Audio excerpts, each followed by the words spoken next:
Hi everybody, welcome to Eagle Point Funding's webinar, Federal Funding for the R&D of Autonomous Vehicle Projects.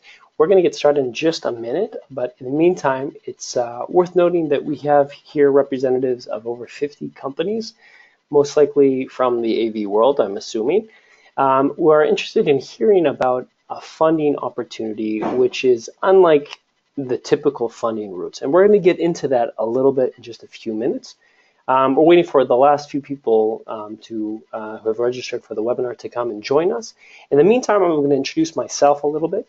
My name is Josh Bar-On, and I'm the Director of Business Development for Eagle Point Funding. I'm going to take us through a bit of an overview of how the federal system works when it comes to funding opportunities. We're talking about federal grants for R&D. Afterwards, we're going to get more specific, and we're going to talk how the federal system relates to autonomous vehicle projects, the different challenges that exist as far as that goes. But we're also going to talk about some specific opportunities, some that have passed and some that are current, in order to get a real good understanding of what the federal system is looking for. So with that, I think we'll get started.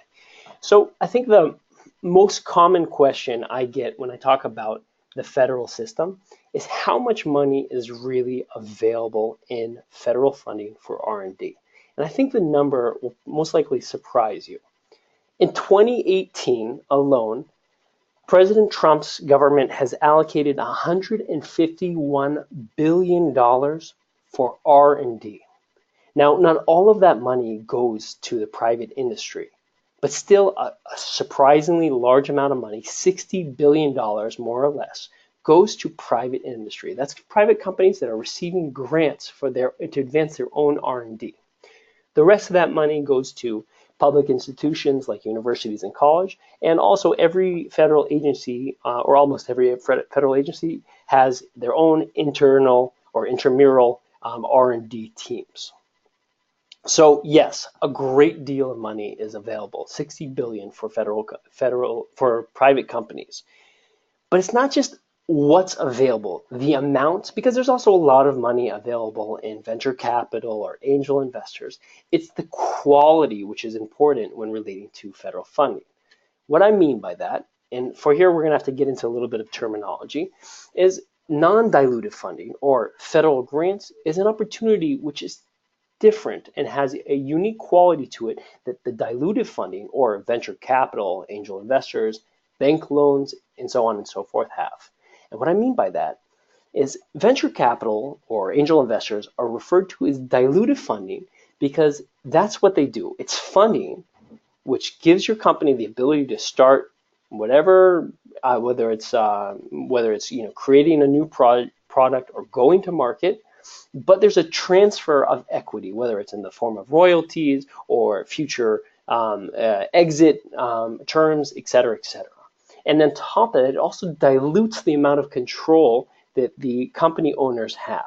It comes with advisors and additional board members that have a say, and there may or may not be a transference of IP rights. Non-dilutive funding, of which federal grants is pretty much the only non-dilutive option other than maybe parents or family members, there is zero equity transfer. The federal government gives the investment in the form of a grant, which you are not obligated to pay back, nor are you obligated to share your royalties or any other forms of equity.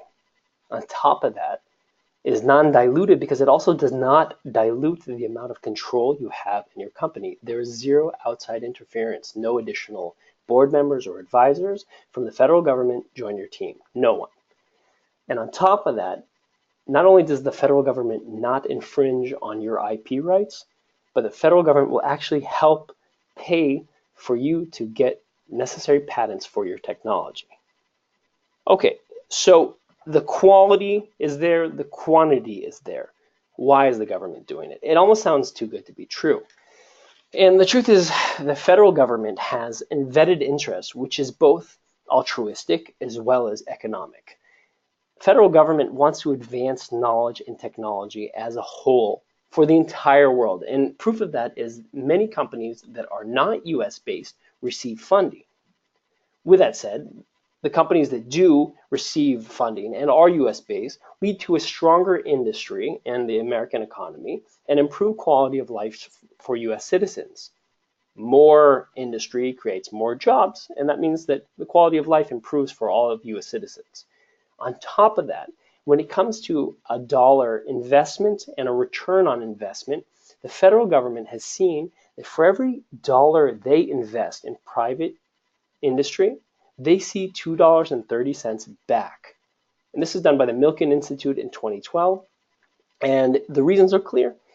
Creation of jobs means that there are less people on welfare, more people paying taxes. And on top of that, once a company creates their product and sells it, the government collects taxes on it. So the government is vetted interest. It is quality, it is quantity.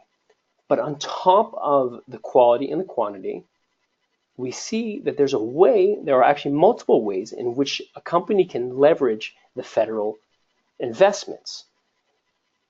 And here's another stat that we saw from the Milken Institute, that for every federal dollar that was invested in the private industry, those same companies netted an average of $8.38 from private sector investments over the next 8 years. And the reason for this is very clear. Federal grants are viewed by private investors as the hallmark of quality. If the federal government has invested in you, then private investors are also want to get a piece of the pie. On top of that, and this isn't written on the slide, once you are a federal government grant recipient, that means that you're somewhere under the vision of the federal government, and they'll know about your technologies, which means that the federal government could be in line to be one of your biggest, if not biggest, customers. And you have the choice of whether or not to accept them as your customer or is not. But what I can say about them is they're a big customer and they pay a lot of money. So why doesn't everybody apply? And I think what this boils down to is two primary challenges. And everyone should apply. Really, everyone should apply, whether they go at it on their own or if they work with Eagle Point funding. Everybody should approach the federal system because there's so much money to be had and it's such quality. However, the two primary challenges which prevent people from applying or prevent them from continuing is it's extremely difficult to identify opportunities in the federal system. Why? Well, it's 25 federal agencies. It's the government. It's extremely bureaucratic. Not everything is localized in one portal to find the different opportunities. There are portals. They are relevant. But you really need to know where to look, high and low, in order to find relevant funding opportunities for your R&D. The other challenge that we've seen leads to a level of despair from these companies is the per submission success rate when you're going at it on your own is fairly low. Most numbers show that it's in the single digits for success when you're going for your first submission. And that early rejection leads to despair. So you really need to have a long-term plan, which we're about to talk about in a minute. What we found to be successful, and everybody who's approaching the federal system should take a hard look at these 4 key points of Eagle Point's formula in order to find success in the federal system. The first and foremost is you need to know the federal system. You need to know the federal system about what their agency history, what their different strategic publications have said they are interested in funding. You need to have an understanding of who the principal officer is, who's reviewing, and what companies have already received funding. On top of that, you need to, as a company, clarify your vision, clarify your technological roadmap, and have a long-term R&D plan so that you can approach the federal system with the right level of readiness. The third is very simple. Match between your technological roadmap and the multiple federal funding opportunities that are out there. And the last, and perhaps most important, is this is a marathon, and you need to be engaged for the long term. And the only way to do that is if you've identified multiple federal funding opportunities and you have prioritized them and put them into a multi-submission strategy. Now, it's important to say there's no way that bad technology can win a federal grant. With that said, however, good technology can be disguised in many different ways. The principal officers reviewing submissions never notice when an application is perfect. They only notice when it's not. And if you don't know what the agency is looking for, then you won't know how to highlight aspects of your technology that merits a really good look. A little bit about us. Who's talking to you today is Eagle Point Funding. We're an international consulting firm, the biggest of its kind, specializing in non-dilutive funding. We're just about 20 years old, and we have 70 full-time employees, 70 plus actually at this point, and about 250 plus active clients. A little bit of our successes. We have a roughly 25 to 30% success rate per submission, which is more or less triple your rates when you're going at it on your own. However, that's not good enough. You need to have a multiple submission strategy, and we always engage in a multi-submission strategy. When our clients engage in this type of strategy, we find that 2/3 of our clients receive at least one federal grant per year. And now, this long-term approach has led to over $1.5 billion in awards to date, which we attribute largely to our success-oriented business model. Now that we've talked about a general overview of federal funding, let's get into the details and let's talk a little bit about autonomous vehicles. It's a good point in the webinar to say that there's the ability to ask questions on the GoToWebinar app, and you should add any questions that you have so that when we get to the questions and answers period at the end of the webinar, I'll get a good idea and a good sense about what your questions are. What do these different federal agencies have in common? Here we have the Department of Defense, which is constituted of U.S. Air Force, Department of Navy, and the Army, of course, NSF, National Science Foundation, Department of Energy, NIST, National Institute of Science and Technology, Department of Transportation, is probably known to most AV companies, and we also have NASA here, and DARPA, which is a special agency of the DoD, the Department of Defense. And the answer, what is common thread between all these agencies? All of them can potentially finance AV R&D. Our magic is our ability to look beyond just one agency and to see it as a whole as it relates to the industry. I'll just throw out a question here that we'll answer later and think about it in the meantime. Which of these agencies do you think have the most amount of R&D money? Just think about it for a second. We'll get to that in just a few minutes. So when you're trying to find opportunities for AV R&D, there are a number of challenges that appear. The first is the agencies don't actually agree on the terminology when it comes to autonomous vehicles, and they certainly aren't using industry terms, or at least not always. We see CAV, unmanned, USV, a lot of different terms, all referring to what the industry today has referred to as AV. Now, there's a certain level of ambiguous interest when it comes to AV, but not just AV, to every bit of technology. And that's because maybe the federal government is interested in autonomous solutions as a whole, or AI, or driving solutions, or anything that's going to lessen fatality on the road, et cetera, et cetera. And the reason that it's so ambiguous is because the federal agency doesn't actually know what it's looking for. That is, they don't know what they're looking for until they find it.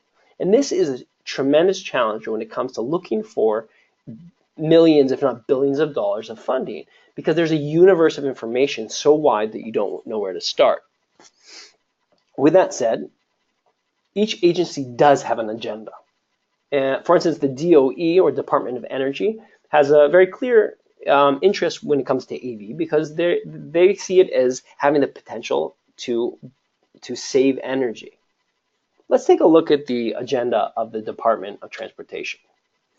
This is from a document that the Department of Transportation published at the end of 2014. They posted a four to 5 year plan, which is very much so still relevant, where they discussed how they viewed AV as potentially being relevant for the Department of Transportation.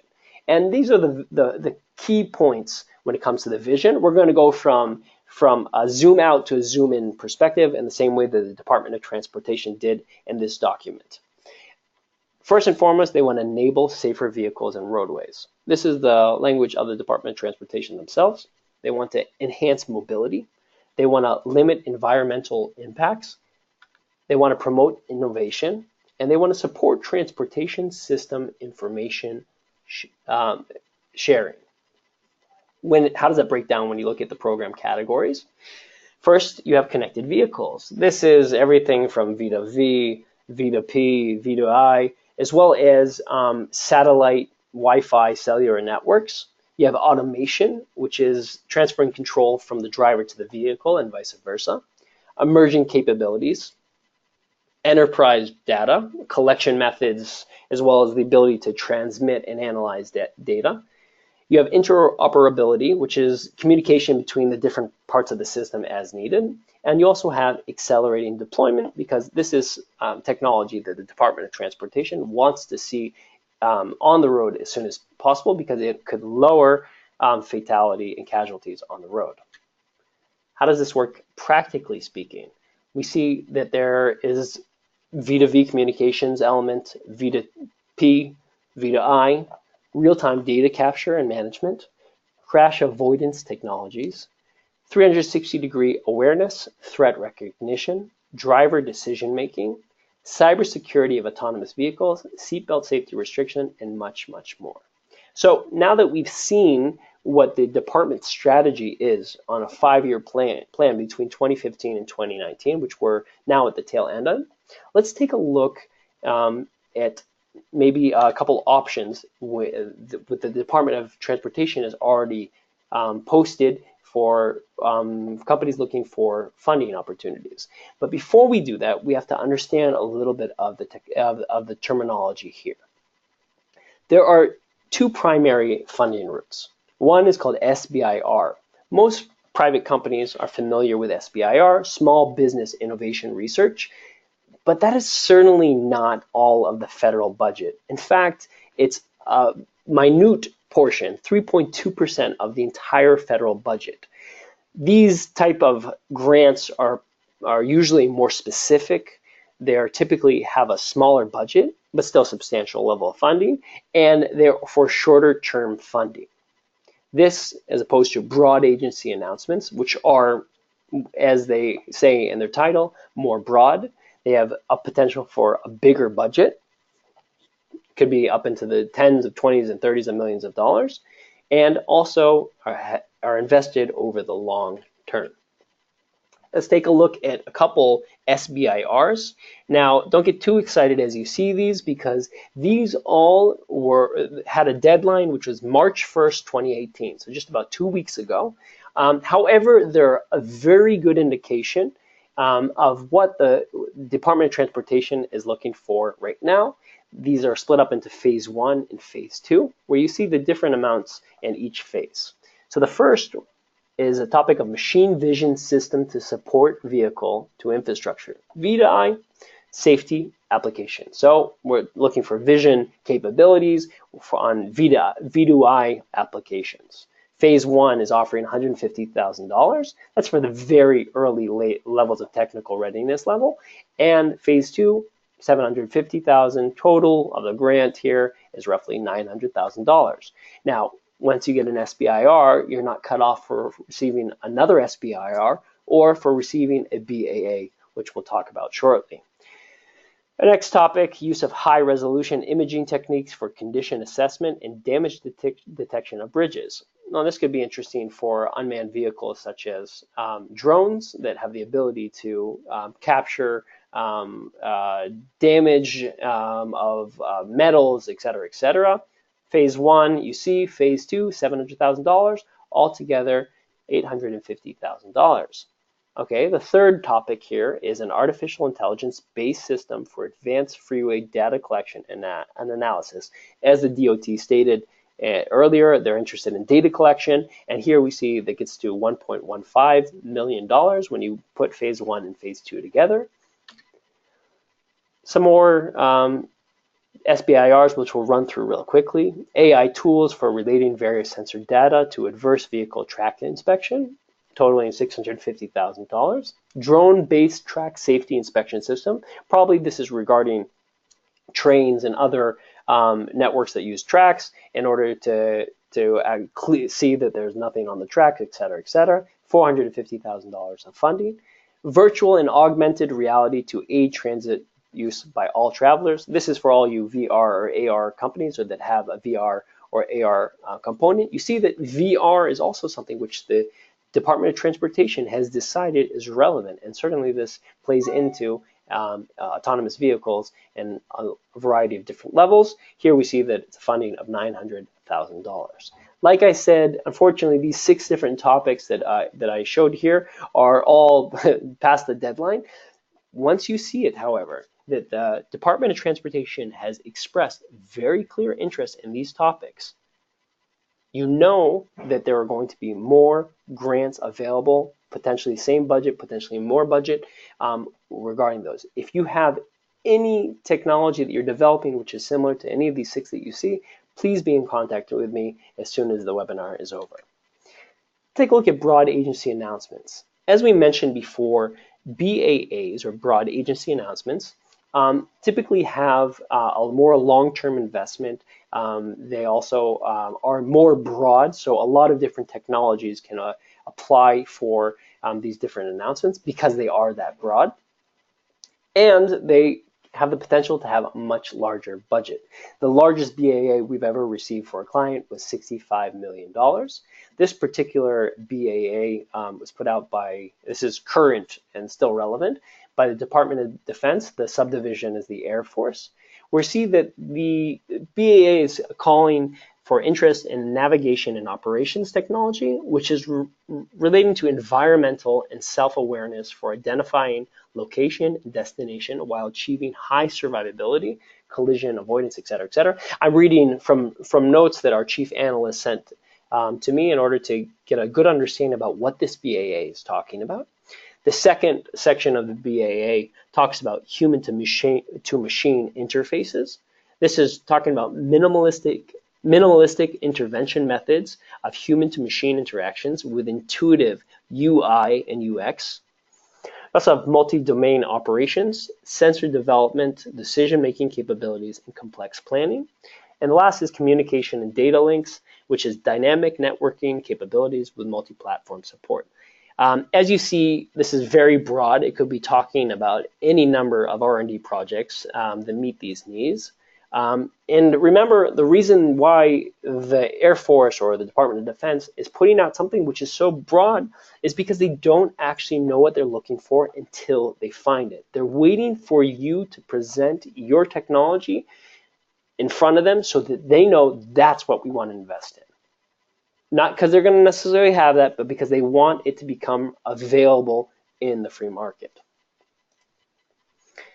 So these are the primary interested agencies. We talked about them before, but now let's take a little bit more detailed look at them.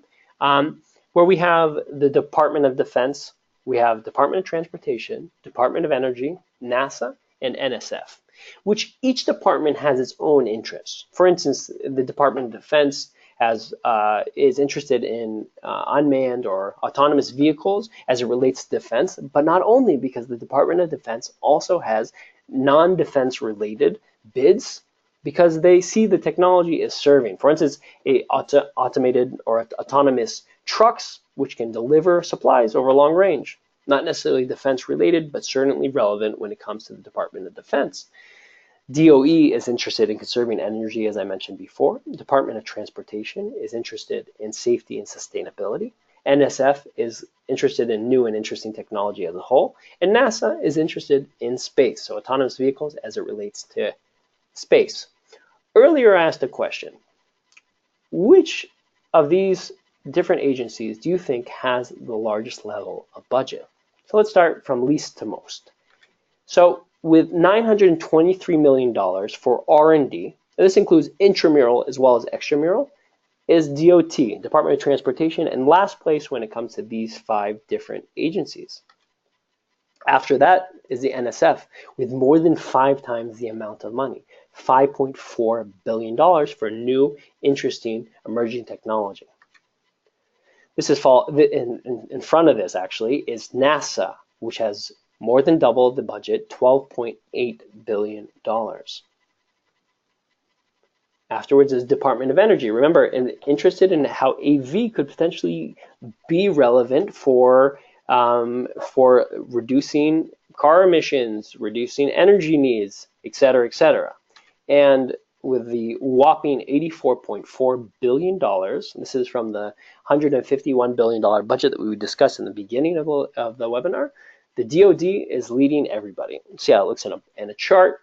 It's clear the DoD has the majority of the budget. Where you can really see that although the Department of Transportation might look like it's belittled in this pie chart, it still has $923 million to invest in R&D. Not necessarily in the private sector, but a large chunk of that is also going to go to the private sector. NSF, not far ahead, with $5.4 billion. NASA, as we said, $12.8, DOE $13.4, and the DoD with a whopping $84.4 billion. At this point, we'll take a couple questions from the question section. So just give me a second as I open the question section, as I see. All right, first, it says that, what do you mean about grants being general or broad? So we discussed that grants are for the most part broad. And it's not me speaking, it's actually the federal agency themselves. They call them broad agency announcements. And like I said, they don't necessarily know what they're looking for, but they want to take a part in emerging technology. And they want to make sure that it'll come to life. And they understand that maybe if they don't get involved, that technology won't be readily available. So that's what I mean when I say it's being broad. Next question. We talked a lot about what the government is looking for. Oh, you talked a lot about what the government is not looking for. What is the government looking for? Very simple. The government is looking for technology which is emergent technology, which is state of the art, and also technology which is not integrated, but rather in and of itself standalone technology. The government is not looking for Me Too stuff, and the government is also not looking for really good integrations of existing technology. Hold on, I see a couple more questions. Will you make the slide deck available to the attendees? Yes, I will. Let's see if there are any other questions. SBIR to multiple agencies. Okay, sorry, what's the whole question? Can we submit same phase 1 SBIR to multiple agencies? If so, can we be awarded multiple grants for the same SOW? So that's a tricky question. Officially, you cannot receive, but you can apply for different SBIRs, and you can apply them to different R&D projects. So in other words, you can receive an SBIR for one, and then apply and use the second one you receive for a similar R&D project. Can you describe the process, timeline for grant submission to funding? Yes. It depends on whether we're talking about SBIR or BAA.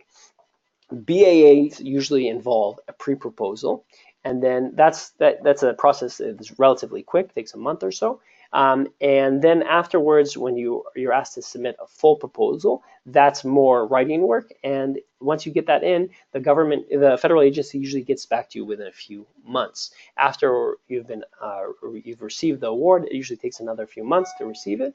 Altogether, we're talking about a timeline of somewhere between 4 to 8 months between beginning the process and ending the process, but that's per one submission. Once you've applied for one BAA, there's no reason not to go and apply for another, which relates to the earlier question about applying for multiple SBIRs. Yes, absolutely, you can apply for as many as you want. In the end, you can only use one grant per R&D plan, but you can have multiple R&D plans. One other question, what's the average size of the grant? So we touched upon a little bit, you saw in the SBIRs. Average size of the grants is around $1 million when you include BAAs and SBIRs together. But there can be tens and twenties of millions of dollars. The largest we've ever received for a client was $65 million. Another question I see here, what's so difficult about the system if grants.gov has all the grants in it? Great question. Grants.gov is an excellent portal, and we'll actually be sending out a couple interesting links over the coming days for anybody who's interested. It's an excellent way to get started. It's difficult to use, and it doesn't actually contain everything. You think that it does, but it doesn't. And it's really kind of like looking for your keys in the dark with a flashlight. You only see what's directly underneath the flashlight. The light that it's coming right directly on the ground is shining, but you don't see anything beyond that. When you have a multifocal approach, then you can go to the different agencies one by one and see a much wider picture of the different grants. And that way you're not only applying for the same grants that everybody sees. Let me just see if there are any more questions.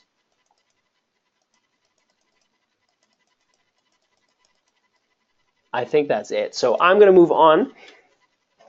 Let's just take a look at the different things we discussed. There's a lot of money in federal grants for AV-related R&D. Grants are non-dilutive, which means the quality of the money you're receiving is a grant, it's not a loan, and it's not an investment. So you don't have to give up on equity or control or IP rights. On top of that, you can leverage grants in two ways. One is to get future investments from private investors, and the other is to actually get federal contracts long term. The pitfalls and the reason why a lot of companies don't approach the federal system is because it's very difficult to identify opportunities in a very bureaucratic system, and it's spread out over the 25 different federal agencies, and even though there are localized portals, not everything is available. There's a low success rate per submission when you're going at it on your own, and therefore a lot of companies despair relatively early. Key to success, you need to know the system, the different federal agencies themselves, their history of funding, et cetera, et cetera. You have to know yourselves really well. What does your R&D map look like for the next 2 to 5 years? What does your personnel look like? What are your past accomplishments? The federal government wants to invest in companies that have internal R&D and that have a real clear vision. Third is making a match between the first two. In order to have high chance of opportunities, you want to apply for the most relevant opportunities possible. And the last and most important is you need to be invested over the long term and with a multi-submission strategy, because this money is significant. It can give you long-term financial stability, and in order to get it, sometimes you have to go after 1 or 2 or 3 or 4 submissions. Join us for our upcoming webinars. We're having next month, we're going to be focusing on cybersecurity. And the following month in May, we're going to be focusing on SBIR. As we mentioned, that was only 3.2% of the federal funding. However, it's a very effective funding route, and we call it the backdoor to federal funding. If you are a company that matches the criteria that we discussed earlier on, you're a company that is relevant with AV technology, which is revolutionary, which is not just integration. Whether you're coming in from the side of software or you're coming about or hardware or sensors, et cetera, et cetera, et cetera. If you are having something R&D which is revolutionary, I want to be in contact with you. You want to be in contact with me. You can book directly through my Calendly and find a time that is good for you to speak to me, and we'll be able to discuss how it might work with your company going after federal grants. On top of that, I'll send this link out to the Calendly a little bit later on today. Thank you for joining us. I hope you learned a lot. And the last message and the most important message, if you are a company that is interested in federal funding, go after it. Whether you're going to be working with Eagle Point Funding or whether you're going to be doing it on your own, this is a tremendous opportunity, and there's a lot of money that could support your company all the way through marketization and lead to long-term financial stability. Thank you. Have a great day and talk to you soon.